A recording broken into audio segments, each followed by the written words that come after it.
Hello and welcome to this YouTube live from the Wire. We are going to be discussing the parliamentary results from the Sri Lankan elections, which have given a massive mandate to the National People's Power. Just 2 months after Anura Kumara Dissanayake was elected the president. Support for the NPP has been massive. With the national list seats put together, they have won a whopping 159 out of a possible 225 seats, which is more than a two-thirds majority. People from across the island, from the north and the east, have voted for the National People's Party. This is especially important in a country which has been racked by ethnic divisions and where people in the north and the east have not previously trusted national parties. So, this is a big change in Sri Lanka's politics, and it comes after considerable support was extended to Mr. Dissanayake in the south. In a rally on the 10th of November in Jaffna, Mr. Dissanayake conceded that they had not done enough to win over Tamil voters. All that has changed, and we are now in a new situation where people are going to be looking at the new government as to what it can do for citizens living in the north, in the east, in the south, in the west, actually all across the island. And joining me to analyze the results are Ahilan Kadirgamar, senior lecturer of sociology at the University of Jaffna, a long-time watcher of Sri Lankan politics, and someone who has been living in Jaffna after the insurgency led by the Tamil Tigers ended. Welcome to the show, Ahilan. Thank you for having me. And also with us is B.Skanthakumar, co-editor of the Polity Magazine, who lives in Colombo and has a keen eye on the goings-on in the country. I'm first going to turn to you, Ahilan, because you are in Jaffna, and the results from there are actually quite surprising to many, even those who believe that the NPP would do well. So please explain to our viewers, Ahilan, what this mandate means. It's a sort of a historic victory because it's the first time I think that a national party has had such an overwhelming victory in the north of Sri Lanka. They won both the electorates in the northern province. So it's clearly a mandate for reconciliation, to go forward with addressing the long-time grievances of the Tamil community. So the people have put faith in the NPP in large numbers. So it's to be seen what the new government will be able to do. The president, when he visited Jaffna, mentioned in particular that he would address the issue of land which had been taken over by the military, by various government departments in more recent times, like the archaeology department and the forest department. So I think the first thing would be to, first of all, carry out that promise and release large amounts of land. But then there are a host of other issues that have been pending since the end of the war that the president and his party have to address, including, I must say, a political solution. And by a political solution, there's been a long debate in Sri Lanka, preceding the Indo-Lanka Accord, and since then, to think of new avenues of better forms of devolution and power sharing. So what the NPP will do, now that they have a two-thirds majority in parliament, which is often necessary to be able to carry out major constitutional changes, and in this case to possibly bring about a new constitution. Whether they will have the political will to move in that direction is to be seen. So, Ahilan, before I go to Kumar, I just wanted to ask you, did you see, this is literally a wave, after the few votes that Anura Kumara Dissanayake got in the presidential elections. I mean, this is quite unprecedented. So what do you lay it down to? Is it tactical or strategic voting by people in the north and the east, or is it something more?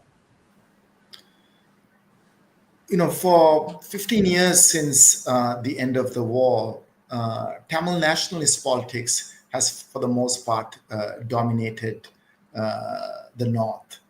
The LTT cobbled together the Tamil National Alliance as a coalition, and after the LTT was decimated, they continued, but really they were not organically linked to the people. They were a number of individuals who continued with the legacy of the LTT, so to speak, and some of the same slogans. They had considerable support from the diaspora, and they pitch themselves as the kind of actors who can speak to the international community, including Delhi. I mean, almost before every election in the past or after the election, they would run to New Delhi to get the blessings and claim that that was how they were going to bring about a political settlement. Now, that had been dragging on for a while, but I think in this election and soon after the presidential election, there was a big change, because for the presidential election, the same actors, many of them, put forward a common candidate for the presidential election, knowing very well that he won't win. But it was a way of saying that we won't engage with national politics. And with the conch symbol, for the electoral symbol, they put forward this candidate claiming that we are going to show Tamil unity and get the international community to address our grievances. But soon after the presidential elections, two things happened. One, like in the rest of the country, there was a wave for political change. And two, there was the splintering of the Tamil political parties, and people felt that, that they were only there to serve their self-interest, to try to get into parliament. So there are a whole range of political parties, because they could not come together. And all of this contributed to the sort of huge defeat. So in a way, it was an anti-incumbent vote, but there was also the wave towards NPP. I'm going to bring Kumar in into our discussion. And Kumar, what I want to ask you is that this massive mandate, this huge turnout, this huge vote, the turnout is a little less than the presidential elections, but the vote that the NPP has gone up by leaps and bounds. From your perch in Colombo, what do you see this? Is this vote a departure from past elections? Is it a rejection of the political class that has long ruled Sri Lanka? Thank you, Amit. All of these and more, I'm sure. Certainly, the electorate have sent a very clear message. I think this message was already in the air from around 2021, 2022. But remember, we didn't have the opportunity to exercise our franchise any sooner than this year. And even at that time in 2021, 2022, there was enormous revulsion across Sri Lanka, across social classes, ethnicities, regions, and religions, directed against politicians. Now, for a long time in this country, as in many other parts of the world, there has been a feeling that those professional politicians basically exist to serve themselves. But somehow it took this crisis, this economic social crisis, and the emergence of the National People's Power, which, unlike those other parties, is seen as untainted by politics, or in the same way, that it took all of this really for the public to reject politicians. So it's not that they didn't know that politicians had both hands in the kitty, were helping themselves to state or public resources. It's not that they didn't know or they couldn't see the sort of moral corruption in politics too. But I think they really needed to see something to vote for, even if they weren't quite sure what it was, even if they didn't quite fully understand it. But they needed that. And what we could see happening here, and this is absolutely unprecedented, as you said, Amit. I mean, I think you used the phrase somewhere this morning, and I had used it independently too, describing this result as a tsunami. And around just a few weeks ago, when the presidential election result was clear, a number of us were calling it an earthquake. So, from an earthquake to a tsunami, I think that really, I hope, conveys a sense of how dramatic these developments have been in Sri Lanka for our political system. And I think probably in sending a message across the region and even further. Kumar, I wanted to ask you. I mean, you've written a lot about the economic crisis, and you pointed out that poverty levels have increased in Sri Lanka after the economic crisis. So, would you say that the vote of people in the south and now in the north, is there below that? Is there the economic pressure, the austerity measures, the tough times they've had? Queues for fuel and gas cylinders and rising prices and shortages of food and medicine. Would you say that this is the base on which really the NPP has built itself? Um, I'm not so sure yet, Amit, to sort of venture that. I would say that you see, because these class-based issues, which as you said are have been common, have not necessarily led to similar reactions in different parts of the island. So we so yes, there is a convergence or commonality in the impact of the austerity reforms. But even during COVID-19 and the economic crisis, many people in the north at least said, well, we don't quite feel it the same way, because remember, we lived through decades of lacking necessities. So they didn't quite come to this in that way. I think I'm a, I think, much as I would like to say that that this is a sort of a class-based sentiment, it's really still too amorphous to put it down to just one factor. And what is in common, as we've also heard from Ahilan, is really a rejection of politics as usual, or political parties as usual. So it's a cry from the people for a change in the political system, or the political order. But that does not necessarily mean that north and south, east and west, that everybody quite has the same takeaway of what they expect to anticipate from this. Right.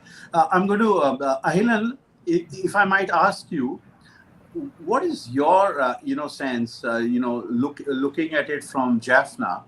Uh, do you feel that, is this an end to the political class that has long governed your country? Is it that, the Colombo elite is today, threatened? That it is no longer able to direct politics in the way it has done for the last 70, 75 years? And is the NPP really an outsider to the politics of Sri Lanka? I would agree, Amit, that this, or I would put it this way, that this is a, a big disruption of the way in which the country has been governed, right? Uh, this is not something the elite expected, and even perhaps even ordinary people could not imagine this kind of a change. And once this kind of disruption happens, I think it's also very difficult to just quickly cobble together another sort of elite coalition, even say 5 years down the line. And so this is a very important moment in that sense, in terms of where the country is headed. Now, clearly, the NPP has been given a tremendous mandate to address a whole range of issues, right? I think economic issues are there. If you take the North, the question of militarization might be there. The fact that youth don't have employment and they feel that they have no future in this country and they're leaving the country, that's part of it. So there's a whole range of issues, and people have different ideas about why that might have happened. Somebody might say it's because of corruption that the country is in this kind of a state. Others might say, well, it's that they don't know how to govern, or they don't have the right policy. So there are a whole range of issues, but nevertheless, the NPP has been given this mandate to take the country forward. Now, in the event that the NPP doesn't succeed, I don't think it'll be back to business as usual. I don't think that scenario is possible. It could be much worse, in fact. I mean, it's almost as if then another actor, right, would have to fill a vacuum that has been eliminated. And that can be a very, very dangerous scenario as well, right? The emergence of a rightist, a kind of authoritarian populist, or even a certain fascist tendency could develop if this, what's this huge new experiment, if it fails. So in that sense, yeah, it is very different. We had a very different moment from where we were the last many decades. And this particular election, I would, in a way, compare it to the kind of changes the country went through when Jayawardeneh came to power in the late 70s. It was a similar moment in the sense that, the whole world was going through an economic downturn, but there was a severe economic crisis in Sri Lanka in the 1970s. The United Front government, a left-leaning government, was there in power, and they could not handle the crisis. And there was an overwhelming victory for Jayawardeneh. And remember, he won 5/6 of the parliament. But that was, of course, under the first past the post system. Now we are under proportional representation system. So this 2/3 is similar to that moment. And what he did, he brought about massive changes and moved us towards liberalization. Sri Lanka became the first country to liberalize its economy. He brought about the Prevention of Terrorism Act. And in a way, all that led to this huge tragedy of the Civil War. Now, so I almost feel that the NPP is at a similar moment now. And what they do and the direction in which they take the country, would they be able to shift the trajectory away from this kind of neoliberal liberalization trajectory? Because I think that has sort of come to its dead end, and otherwise they're going to be going repeatedly into crisis. Would they be able to And what is your sense, Ahilan? Sorry to interrupt you. What is your sense? I mean, nobody expected this huge majority. I mean, this massive majority. In fact, the president himself said that, he would be quite happy if he got a majority, and not so long ago. So do you think this huge number, which allows the NPP to amend the constitution and, do make major legislative changes, is this going to mean additional pressure on the president and the government? In a way, yes. But, even before this election, I felt that this government might have more space, more possibilities for addressing these kind of legal issues, the constitutional issues, even for that matter, in a way, addressing the minorities question. The bigger problem for them is going to be addressing the economic issues, and that's not a domestic issue. We defaulted on our debt. We have to repay our creditors. We are in the middle of an IMF program. All the big powers in the region, India, China, the United States, they have us by our throat using the IMF, right? And if they keep squeezing Sri Lanka as they have done, I mean, we know the history of what's happened to progressive regimes in Latin America, and then, and then the kind of way in which they are throttled down. So I think the economic question and how to deal with it is going to be the even larger challenge, given that we are living in this very globalized, if you may, or neoliberal economy, and how to come out of it. Kumar, I just wanted to bring you in here and, especially refer to the large-scale movement out of Sri Lanka of people looking for jobs, permanent immigration. I mean, going out and working is nothing new for Sri Lankans, or in fact for South Asians in general. But mostly, a lot of the people who go out as professionals tend to return to the country.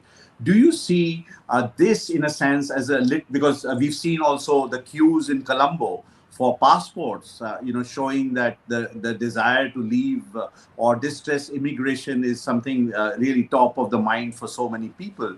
So do you think that if this government is able to create opportunities, especially job opportunities in Sri Lanka, do you think that that tide or that drive of people to leave Sri Lanka and go abroad, that could be stemmed? Well, certainly for many people, including supporters of the new government, that is what the scenario they would like to see. I'd be a little more cautious myself. Firstly, people need economic relief now. They can't wait months or years for development programs, policies to begin generating the kind of jobs and incomes that are lacking at the moment. And also, of course, there is still a feeling of some pessimism, of some hopelessness in the overall situation. So I wouldn't want to entirely, to speculate that the political change is going to somehow see some fallback in numbers seeking jobs abroad. But where that might happen is because of the very bleak situation globally. Many countries, both the countries in the West, which have been target or destination countries for permanent migration, are closing the doors even tighter because of their own economic issues, rising far right sentiments, anti immigrant sentiments, and so on. And when it comes to other countries in the Middle East and so called non traditional countries like Korea, like Malaysia, where many Sri Lankans, particularly lesser skilled, lower skilled, working class people have been going, well, those economies also are certainly going to be impacted or are being impacted by developments in the global north. So what we may see is that there is a fallback in this kind of demand for cheap labor from countries like Sri Lanka. But then, yes, where or what are the outlets? I mean, it has simply been the fact that so many have been able to leave that has also meant that our remittances, which, as you know, Amit, are our largest source of foreign exchange, our remittances have held up high these last couple of years. 2023 and this year too. So it's these remittances that largely, of course, generated by women, but not only, but largely by women. These remittances are keeping our economy afloat, but they're also keeping households afloat. So I don't think that there is an immediate or easy substitute for that at the moment within Sri Lanka, or in terms of what the NPP offers, even if it's able to realize its economic policy, its economic plans quite soon. But you're right that it should be the aim of any enlightened government to remove reasons for distress migration, respecting freedom of movement, respecting people's choices and hopes. But the distress migration that we have seen is absolutely unacceptable, and it was tragic that in the previous government was absolutely indifferent to this. In fact, it seemed to wish to want to turn the screws even tighter on people here in order to increase the number of people going abroad, in order to increase the volume of remittances coming back in the form of foreign exchange into the Sri Lankan economy. And that cynicism, that absolute callousness, is I think also what the Sri Lankan electorate, the Sri Lankan people have rejected in the verdict that they have given to the Ranil Wickremesinghe coalition.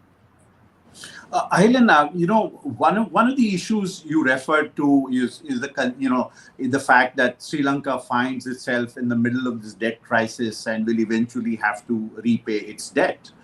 Uh, to an outsider, it would appear that the NPP is linked to the JVP, and in most commentaries or background, you see that JVP is held responsible for these two insurrections in 71 and then again in 87 to 89.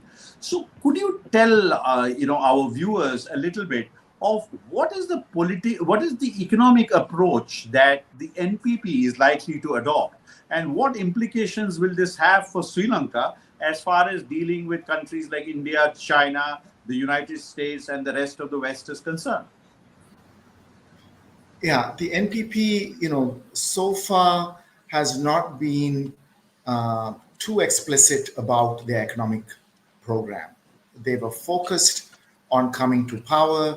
They had a very good electoral strategy. They waited it out. They found the right moment, and they wooed the middle classes. So when it comes to issues like redistribution and so on, they have been quite silent.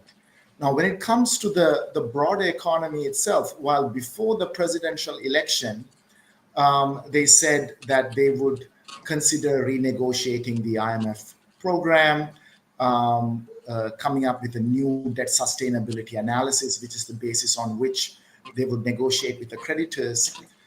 Soon after the presidential elections, there was tremendous pressure by the West and the IMF, and they seem to have agreed, at least for the moment, to stay on the IMF program, which really constricts them from giving the kind of relief that Kumar was talking about, that the people need immediately, right? Now, they've said that they are for a production economy. They've also said that they will not go forward with privatization. But when it comes to the kind of export-led model which Sri Lanka has been following in terms of broader questions of liberalization, they have not made any explicit policy position. So that's to be seen. I think a lot of us are waiting for precisely the current results. I think because they were also waiting to see if they would get the majority in parliament, and now they have to start governing.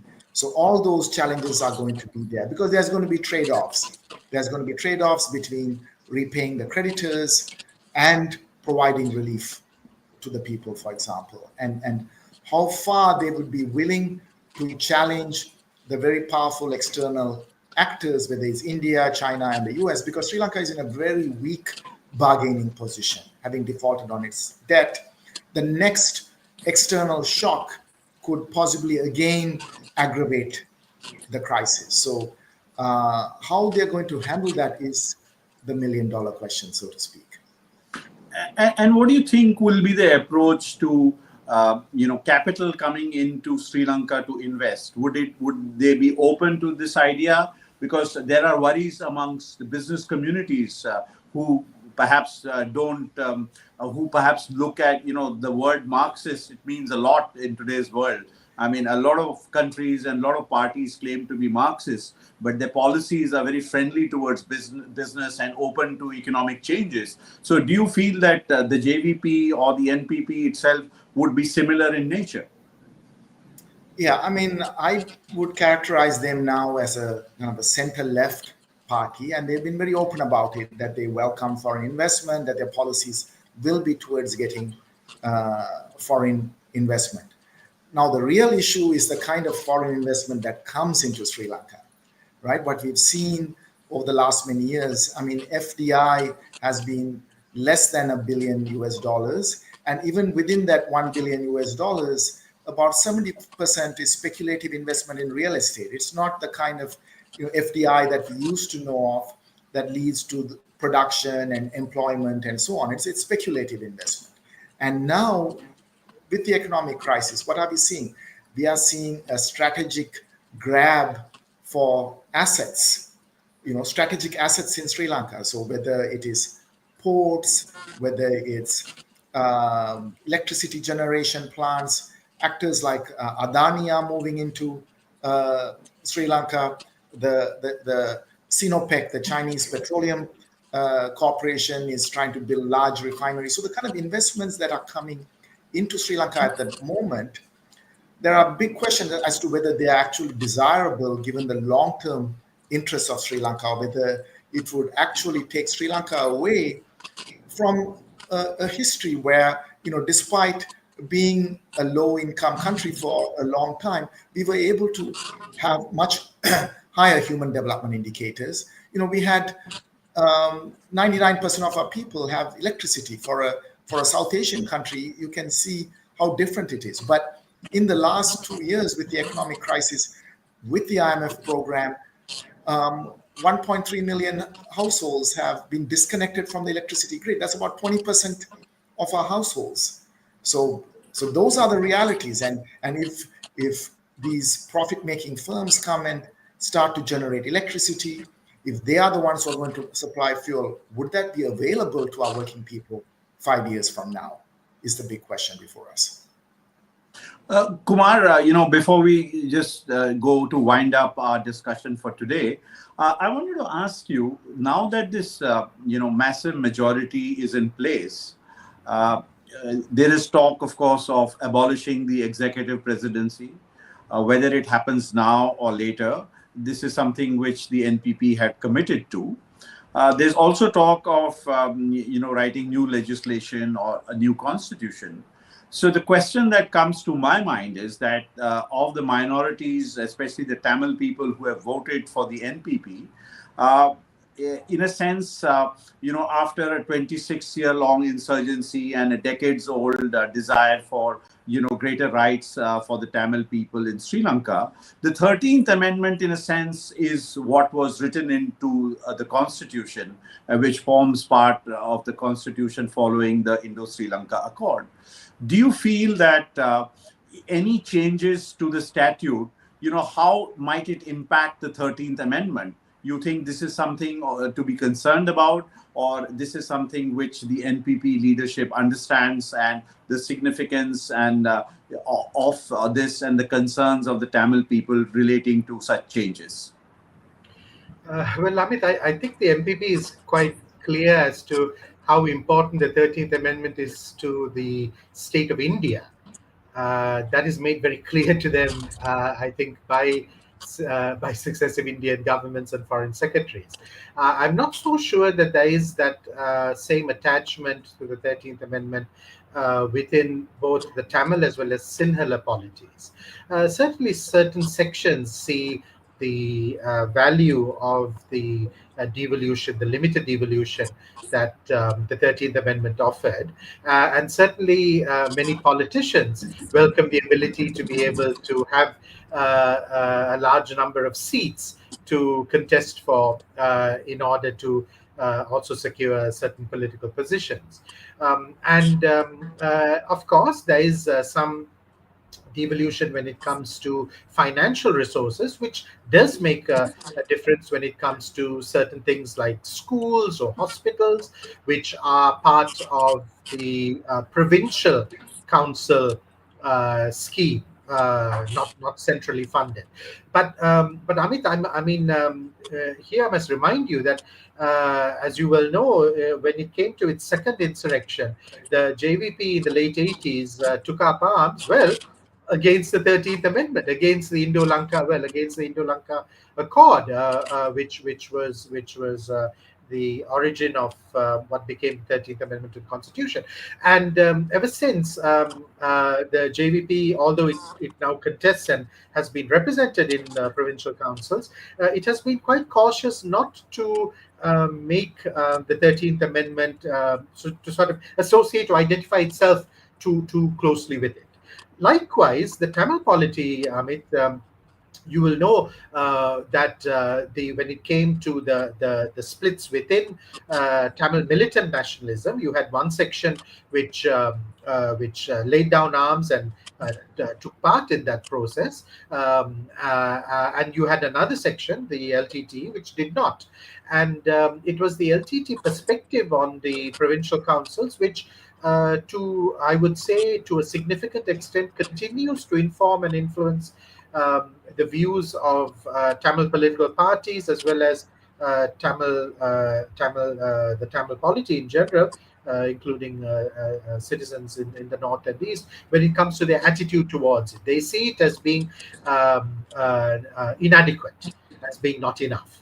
And so I don't think, and so far the NPP has not given us any indication that it's somehow taking the 13th Amendment as its starting point. I think it's quite significant that in its manifesto it made no reference to that.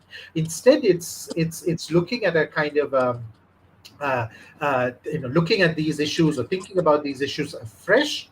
Of course, that means that there will have to be some learnings taken from how the 13th Amendment operated in practice. There will have to be some learnings about what we do when it comes to the division of subjects and functions and powers between the center and the provinces. There will have to be some learning, surely, when it comes to raising of taxes, revenues, and so on and so forth. But up to now, and I think it's probably not a bad idea. It would be good if we didn't begin a constitution making exercise. I think on on the ground of the 13th Amendment.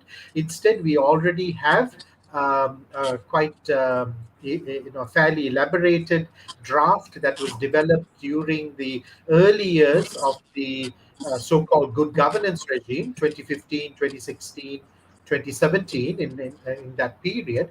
And so it's not that we need to start afresh in Sri Lanka. That draft was developed through extensive public consultation process.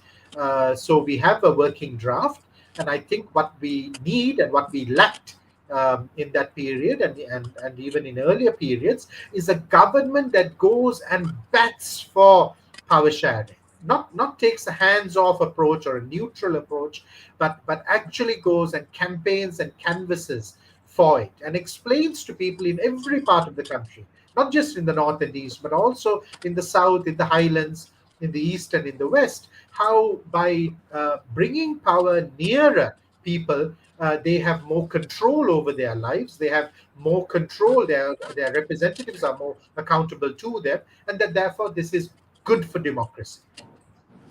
I'm afraid we have to wrap up quickly, but I just wanted to bring Ahilan in for a quick response. Kumar makes this important point of this attachment to the 13th Amendment, and I would like to rephrase my question in a way, and ask you for a brief response. Is that the rights-based approach is more important perhaps than an amendment to the constitution?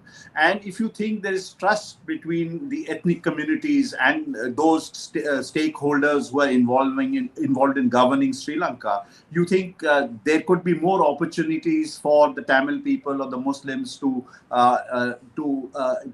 in a sense enjoy more rights in the country? Yeah, I mean, there's also a debate in Sri Lanka about ensuring there's economic, social, and cultural rights enshrined in our constitution and in a justiciable manner. But I still think the issue of power sharing, right? It's not just also about territorial devolution, which is important, so you bring power close to the people, but the minorities are also spread all over the country. So to give them the confidence that going forward, our state and the state power would be shared in a way that it does not work against a community. So to create that kind of structure and to give that confidence. And as Kumar mentioned, the need for a political will, and it's when somebody's in power, they can do that, as opposed to saying, okay, here's a proposal, choose if you want. So that's, I think, the important thing. I just want to make one last point, Amit, is that Sri Lanka is at this crucial moment. The people have spoken. And what we have seen when things in Sri Lanka fall into place is that sometimes very powerful external actors tend to disrupt what goes on here. And I think this time Sri Lanka should be given the space to work it out. And I think that's what we need in terms of international solidarity, because hopefully, with this, 4.5 decades of neoliberalism and what we are seeing across the world, hopefully Sri Lanka can become an example to move forward, but that space has to be given for us to move forward.